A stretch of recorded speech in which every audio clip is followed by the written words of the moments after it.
The Yaskawa cpcr-01-sd1a is an older model of the popular servopack series of motor controls.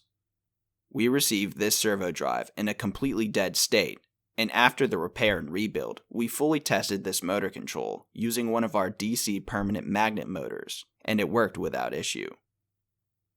This particular driver came to us from a large chemical company and was used in one of its EDM machines, which they used to create nozzles for their production of carpet fibers.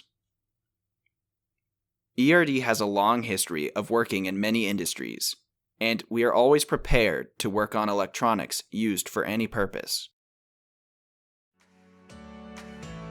Thanks for checking out the video. Subscribe to ERD TV for more videos of our repairs.